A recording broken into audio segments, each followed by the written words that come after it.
Hello. This is a great turnout. Hello, GW. This is awesome. So we were talking backstage for a little bit. You don't look pregnant. I feel it, girl. Yeah. 9 months pregnant today. 9 Thank months. you. Yeah. Wow. Yes. So let's hope that I don't have to go to GW hospital tonight. Right. I hope so too. We were reminiscing backstage of how when I was pregnant, I was like 190 some pounds, and Charlie kept bringing me, he'd be like, "You want a hot fudge sundae tonight, don't you?" And I was like, "I actually do." He's like, "I'll come back, I'll go get one." And he just kept bringing all these different treats. Every night he'd come home from work, and that's how I was very fat and happy when I was pregnant. And you look amazing. That's what husbands are for during Right. pregnancy. And there has been no shortage of ice cream in our house either. So we live vicariously through it all. So share with us how you met Charlie. I love hearing these stories of how people, their favorite memory or how they met him or what they carry with them of Charlie. Yeah.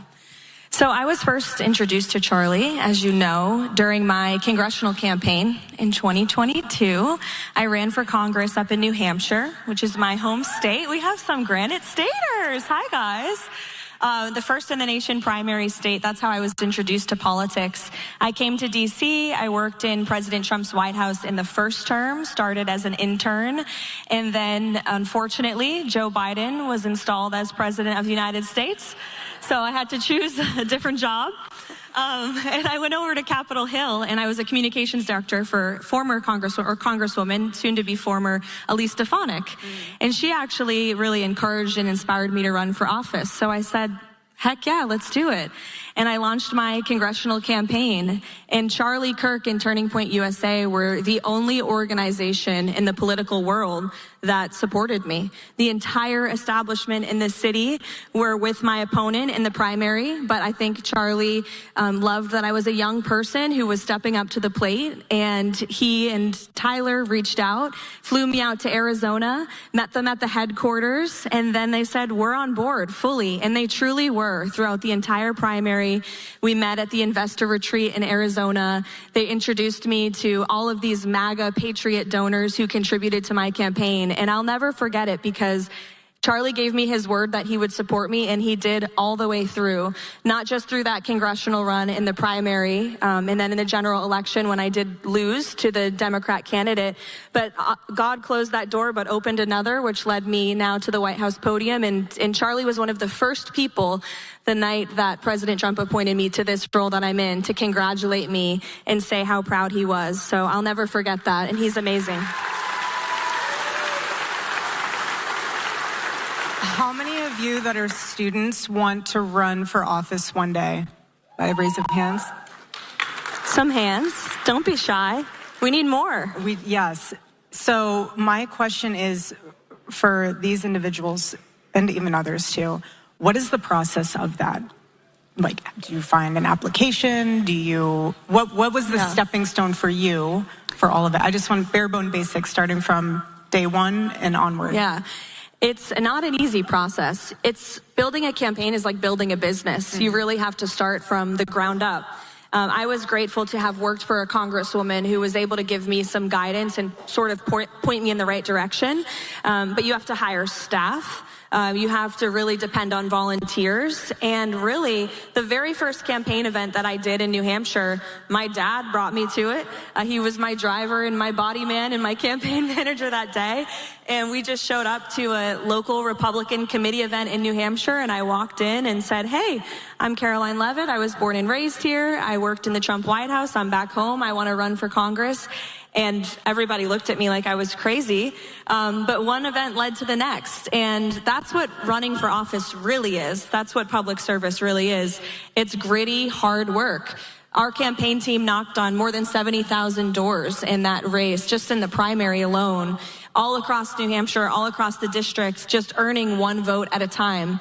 You have to be gritty and just put together a team, and I was grateful to have a lot of support from everyday patriots in New Hampshire who joined the fight with us, and then support from people like Charlie at the national level that really helped amplify the campaign, and it sort of just snowballed into this amazing experience, which again, didn't fully work out. I'm obviously not a member of Congress now, but I think this job is frankly a lot more fun. So I totally agree.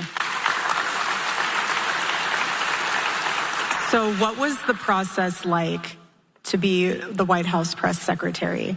Because I remember when Charlie was in Palm Beach when they were all putting together the admin, he loved it because it was as if his moment to be a football coach, of just quarterbacking who's going to go where in the admin. So what was the process like for you? Did you have people calling you? Did you have people throwing your name into the mix? And then did you just wake up one day and see a news article about it? What was the process? So there really wasn't a process. So I worked as the national press secretary on the president's campaign. And I fell into that role after the loss of my congressional race. So that's a piece of advice I would give to the young people here. When a door closes, don't worry, because a new one is opening, and it's going to lead you to exactly where you need to be. So just take advantage of every opportunity in the moment and know that God has a plan, and he's going to forge your steps ahead and get you to where you want to go. Thank you. It's just the truth.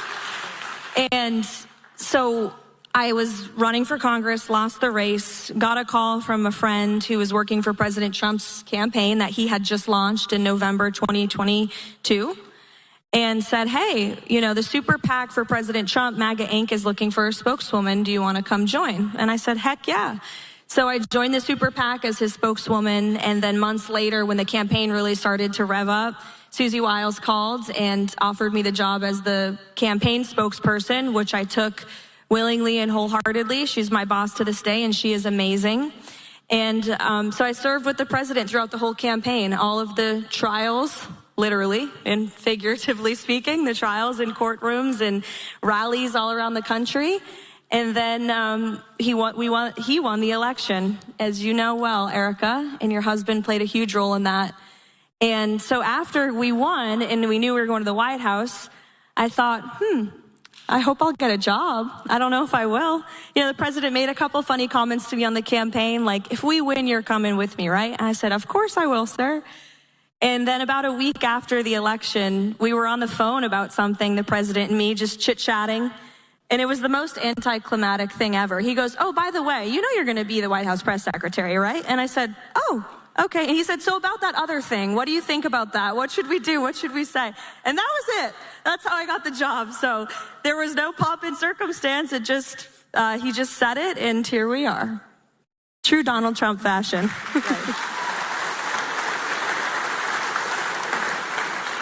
What do you feel is the best thing about working for the Trump administration and the White House currently? There's so many things I love about this job. For me, working with the press, as we like to call it, the fake news media, and they really are the fake news media. I see some cameras back there. I don't know if we welcomed anyone from the fake news. I'd be happy to take their questions if we did.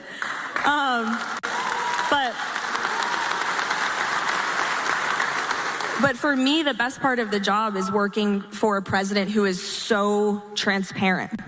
Like, what you guys hear from President Trump and see from him on social media and on TV is exactly what we hear and see from him behind the scenes. Let me just assure you. He's very real. He is very real. He keeps it real. You saw it yesterday at the Easter lunch. I saw it yesterday on full display. Yes. Like, what you see is what you get. He is so authentic, which for me as his spokesperson makes my job easy, because when I walk in there and I say, sir, this story is coming out. Truth, what do you want me to say? He just lays it on the table. There's no guessing, there's no questioning, there's no spin. It is what it is with him. And so as his spokeswoman, I'm very grateful for that, because I saw my predecessor in this role have a bit of a hard time, I think. And I think it's because she wasn't able to communicate with her boss in a very open and transparent way. And so the president's accessibility and transparency, not just to me and the rest of the West Wing staff, but to you, the American people, and to the news media, is so refreshing. And everything he says is exactly how he feels. There's no guessing. And he's honest and authentic about how he believes, and it makes my job much easier. And that's one of the things I love most about the job. Also, we have never know what you're going to get when you walk into the White House these days. Every day is an adventure, for sure. Is there anything that keeps you up at night with this job? The fact that my boss is up all night and probably going to call at any hour. Because he sleeps very, very little. Very little. Yeah. Like maybe 4 hours a night. It's crazy. I'm a third his age and I can't keep up. I tell him that all the time.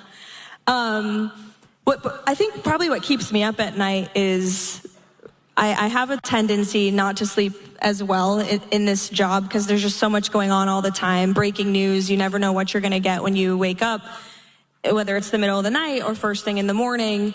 And I have all of the fake news media apps on my phone, the New York Times, the Wall Street Journal, Washington Post, and I'll make the mistake of being awake at 3 a.m. and reading through some of the stories, and then my brain's going. Awake. Yeah. You're awake. Your adrenaline's going. I can't go back, yeah. No, my adrenaline's going, and my team knows.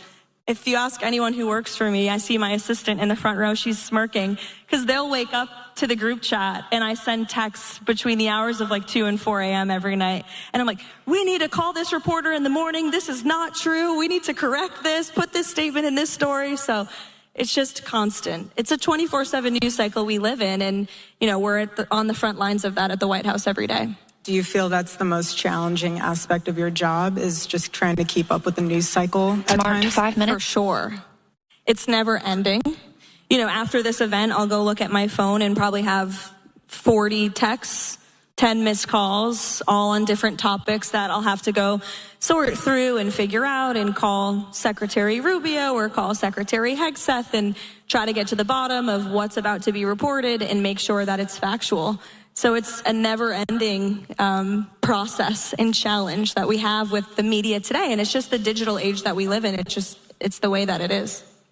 Is there anything that you feel needs to be either better explained, or, because here's the thing, is that we are not in all of the meetings. We're not in all of the briefing sessions. We don't really fully see, as the average American, what is going on behind the scenes in closed doors. So we only hear what the media tells us. Is there anything that students or just average American citizen should look at differently or pay attention to differently, or even shift their perspective on something a little bit more differently? Well, you said something, Erica, that's really important, which is everyday Americans, you do depend on the news sources that you read to give you the information that you need to make decisions in your life. Economic news, political news, obviously it informs the electorate, it informs how people vote. And we have, unfortunately, an overwhelmingly biased and liberal media in this country. If you look at, I love the Media Busters organization. They do surveys week to week about the coverage on the cable channels in this country and how they're approaching their stories and their coverage of President Trump. And it is always in the 90s, 90% or more negative against the president and our policies. And you have to imagine the vast majority of the country is consuming that. And the president says it all the time, it's miraculous that he won nearly 80 million votes in the last election. It shows that people like you, many of the people in this room with those MAGA hats on, you see through the fake news and you really search for the truth. And I see that firsthand every day. The process that the fake news goes through to write stories, it's really just such a low level of journalistic integrity. I mean, they will find anyone and call them a source familiar with the White House, and then they'll just write what that person said, like it's the truth, like it's actually happening in our meetings, like it's actually being said behind closed doors. And I read so many stories every day that are just completely baseless. Things that were allegedly said that never were said. And sometimes they don't even come to the White House for comment. That's the craziest part, and that's my biggest pet peeve. It's like, mine too. You're writing this story with all these sources that you claim know what they're talking about, and you didn't even check with the people who are actually there, who will dispute it or at least give you the accurate information. And we deal with this. Our team at the White House receives about 200 to 300 press inquiries a day from outlets across the country and the world. And every single one that comes in usually has a biased perspective that we have to sort through and run down the facts. And you can imagine it's a very arduous process. So again, a piece of advice, do not believe everything you read. If you showed up willingly to this event tonight, you probably already don't, which is why you're a supporter of Turning Point and all the great work that Charlie did and Erica continues to do, because you want truth in our media landscape today, and we need more of it.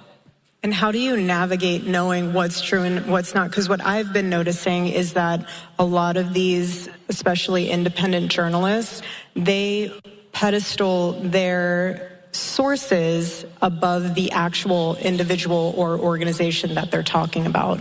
How can students be able to delineate what is true, what is not? Is there a filter that you run news through yourself where you're like, pause, let's really think about this and break it down?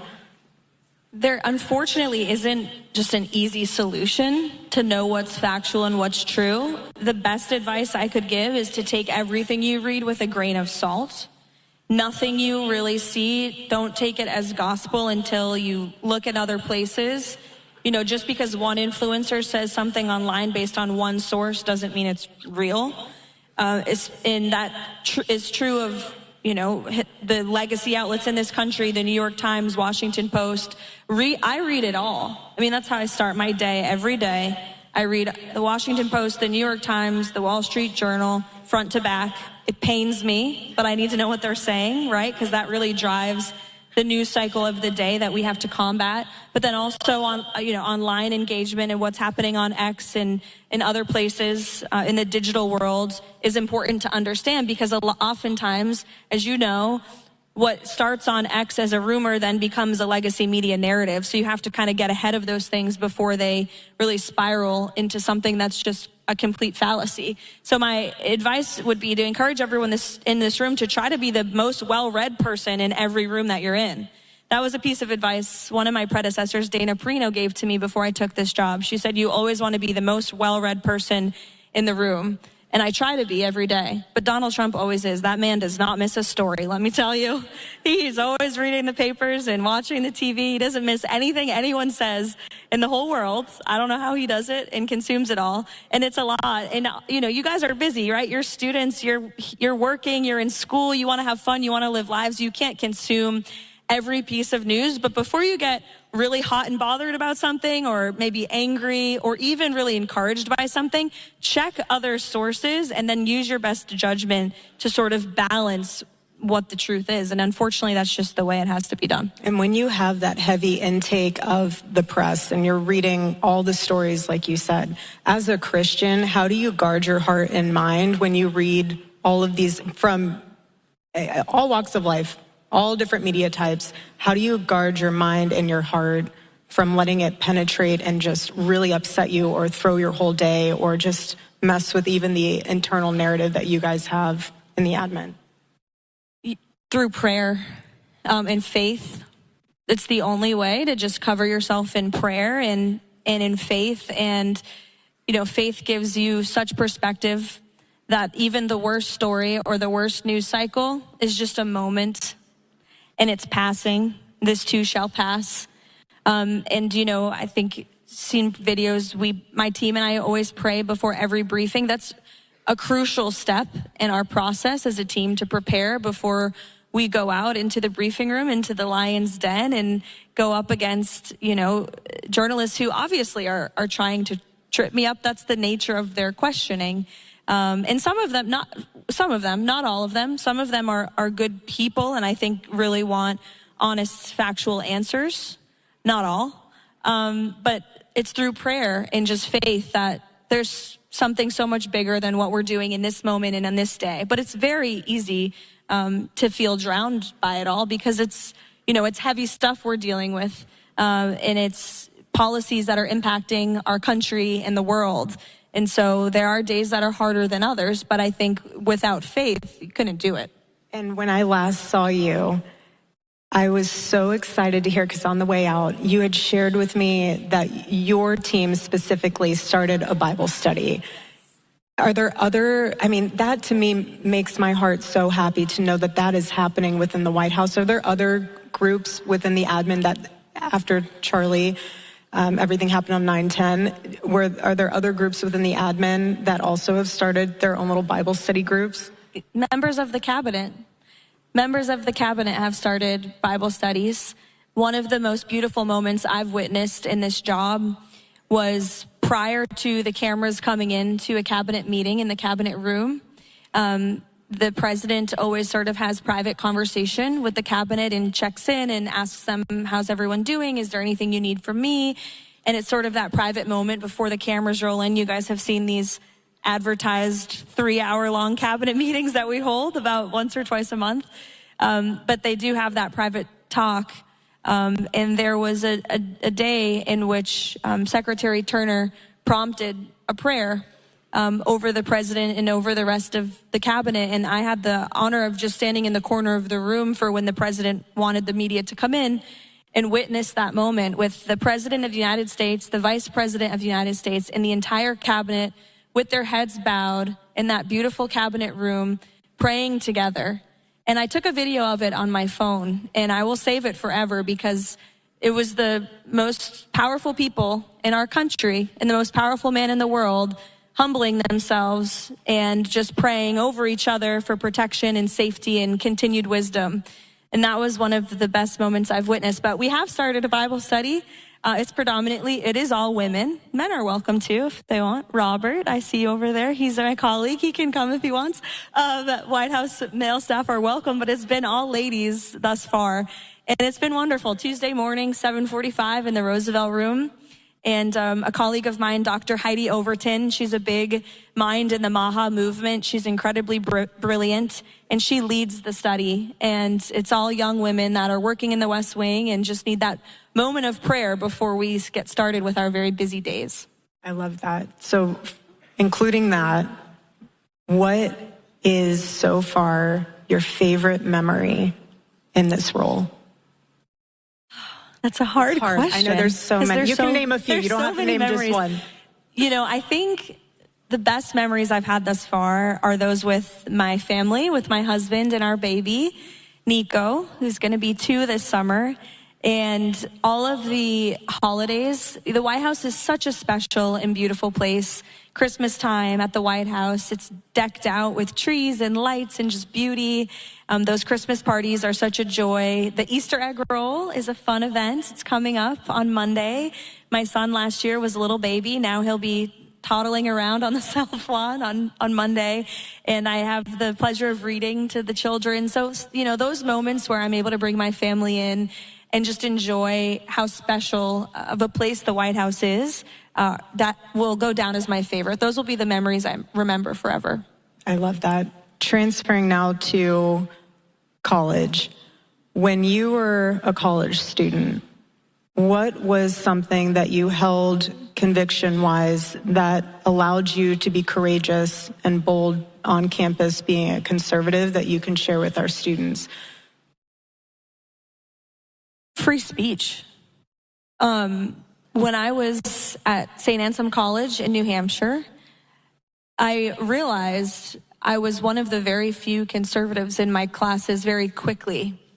And it would have been really easy, as you all know in this room, if you're part of your Turning Point chapter here on GW, to just shut up and be silent and, not share how you really feel, because as a conservative on a college campus today in America, you will be the ideological minority. It's just a fact. But we're changing that. I think we're changing that in a big way, thanks to Charlie and everything that you guys are doing. But you have to just speak freely and have the courage to be bold. And I wrote some editorials in the school newspaper that my liberal professors probably didn't like very much. But it allowed me to really, for the first time, I think, in my life, know that my voice mattered. Because after writing those newspaper articles, there were more students that were coming up to me saying, I agree with you. I'm just afraid to say it. I agree with you. I see some people shaking their heads who have had similar experiences. Courage is contagious. And not enough people have it. And if you have it, you'll inspire others to be courageous and to speak their mind and to speak freely, or maybe even change their mind. That's the whole purpose of this organization. And so I think just the courage to speak freely and be bold in your conviction is just tremendously important. And that's what Turning Point is all about. And what about those students that feel afraid to share their convictions or even have courage going up against professors that they know will grade them differently? You know, Charlie used to get asked the question all the time, should I change my paper that I'm writing so that my professor gives me a better grade, or should I just stick to what I know in my heart to be right and just write that out even though I get a lesser grade for it? You just have to do it. Just do it. One grade versus standing up for what you know to be true and righteous will lead you to so many greater paths, better friends, real friendships, better job opportunities. It will expand doors that you didn't even know existed when you choose to stand up for what you believe, rather than just silencing yourself because you want one good grade on one paper. You know, you have no idea what God will do in your life until you really start to be bold and courageous and open those doors, and he'll continue to open them for you. After graduation, how did you know you wanted to get into the political landscape, and how did you go about that route? Well, I actually applied to be a White House intern. And is anyone in here a White House intern or want to be a White House intern? We just opened the application, whitehouse.gov/intern. Go apply. It's a great experience. Someone's nodding their head over there. Go for it. I'll get your name after. We'll put in a good recommendation. No, it was an amazing experience, and I just applied. You know, I didn't have any political connections. You know, my parents are small business owners up in New Hampshire. Zero political experience, but my college was political just for being in New Hampshire, the first in the nation primary state. And all of you who go here have that advantage. You are at George Washington University. You are in the heart of our nation's capital. You are exactly where you need to be if politics is what you want to do. So God bless you all, and congratulations for being here, because you're already a step ahead of many of your peers at your age who might want to be involved in politics just by the nature of being in this city and up so close and personal. You could walk to the White House tonight and be there in 5 minutes. You can walk to Capitol Hill. It might take a little longer, but you can get there soon too. And you have this firsthand experience to history, which I didn't have. I grew up in New Hampshire and went to school there. But a colleague of mine at school, she was a White House intern under President Obama. And I remember her talking about it in class, and I thought, that sounds really cool. Like, I want to be a White House intern, so I just went online and applied.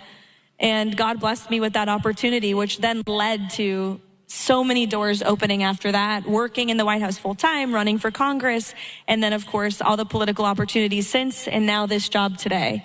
And little did I know when I hit send on that application that I was even going to be accepted. Never thought it would lead me to this job. So take the risk and just apply. Apply for jobs you don't think you are qualified for or will get. Even if you have no political connections, it does not matter. You can get there with hard work and with putting yourself forward. That's what it takes, that first step to just say, I want to do this, I'm going to try. You have to try, or else you'll never see if you can succeed. And as you are in this role, how do you juggle family, career, faith all together? What is your roadmap for that?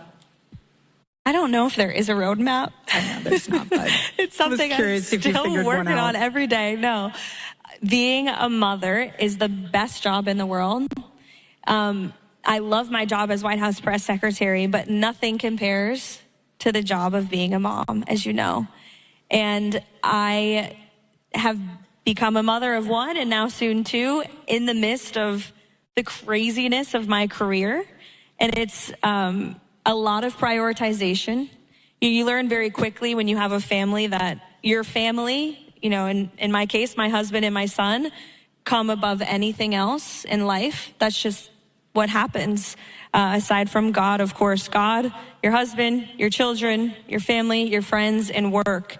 And I try to prioritize my life in that order. And it just means that when I'm at work, I try to be as present as I can and as best as I can. And when I get home for our bedtime routine with my son every night, which I prioritize making it home for that I'm as present as I can be as his mother and soaking up every waking second that I'm not at the office with him and with my husband. And just balancing that act, it's a tricky one.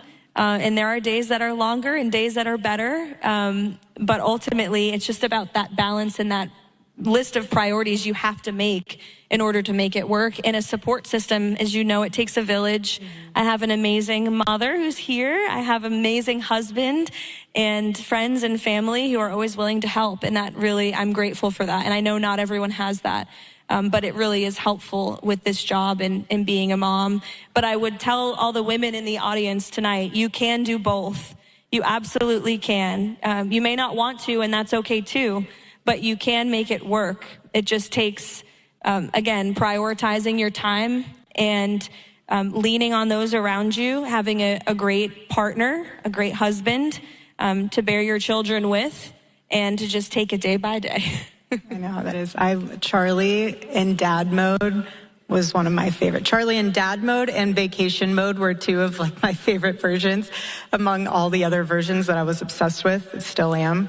But he was very intentional about bedtime with the kids. There'd be even times where he was in a meeting and he'd look at his phone and be like, I gotta go. And he'd come straight home and he would read. Our daughter, she'd go into the bookshelf and pick out the book for him to read. And it was always some form of a Curious George book. But it's amazing because she would ask him to read the same story 5 times. And it wasn't like, oh, again. He was always so good about, yeah, of course, honey, we can read it again and again. But I'm glad my kid's not the only one who asked for 5 times the same story. But you have a point where bedtime is so important. And Charlie even knew, even with honoring the Sabbath, and that intentional quality time with your family is so priceless. And to prioritize that is something that really was able to take him to the next level, which is really special. And it fuels you to be better at your job when you are able to take that time and be fully present. Like I find Monday mornings, I'm the most chipper and ready to go in the office, where most people are like, dragging their butts, exhausted. I'm like full of life because I had that weekend family time with my baby and my husband. That's so important. It fuels you. And that's why I tell young women, you can and you should do both, because actually being a mom and having a family and having a job, it gives you the greatest perspective, because you can have the hardest, worst, most stressful day at your job. But when you go home to a beautiful baby and children who are just happy to see you no matter what, it is the most refreshing, beautiful thing. And it gives you the best perspective on life. Like nothing else matters except for that.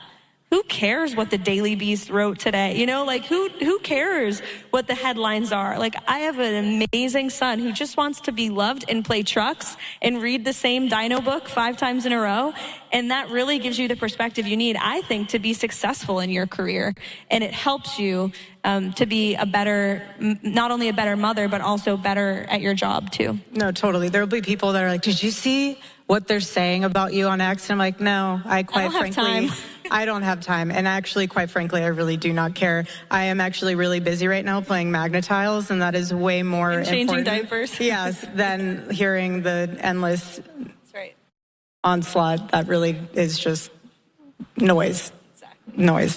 Is there anything that you can leave with our students, an idea, a strategy, a life goal, anything that you want to share with them to take with them as they go about their day and the rest of the school year? School year is almost over, so even for the seniors, is there anything, remember when you graduated college, was there anything that you held on in your heart of like, now I get to go start my career, or do you go to graduate school? Like, is there anything you want to share with them before they? Yeah, people always ask me like, what advice can you give me, young people? And I'm going to give you a piece of advice that is not novel. You've definitely heard it before. It's very simplistic. work hard. I know it sounds so lame, and you're probably like, wow, she couldn't have thought of something better for us, but nothing beats hard work. There is no substitute for it. And be that person that stays at the office later than your boss every single day. Be that person that shows up first to work or to your internship. You know, be that person that so noticeably works their butt off at every single thing that they do that you can't go unnoticed in whatever opportunity you're in, whether that's school, academia, graduate school, whether any of you go on to serve in our military. People will, oh, thank you. God bless you. Thank you for your service. People notice the hustlers. And now as a boss, you know, with a staff, you notice those who work hard and hustle, and you notice those who don't. And so you never want to be that person. You want to be that person who shows up relentlessly every day with a positive attitude, willing to work hard. And that's going to help get you to wherever you want to go. There's just no substitute for it. I agree. Charlie used to say, work harder, be better. And he would even give advice saying, if they can't hire you because they don't have the funds to do so, tell them that you'll work for free. And show them your work ethic, show them that you're bought in for the mission, and if you do that properly, you will have a position. That's right. For that company, for that organization, for that campaign. Absolutely. One of my first real jobs, I guess you could say, was at WMUR, Channel 9 News, ABC affiliate in Manchester, New Hampshire. And I was a freshman in college, and this is one television station in New Hampshire, by the way. They're like the big deal up there.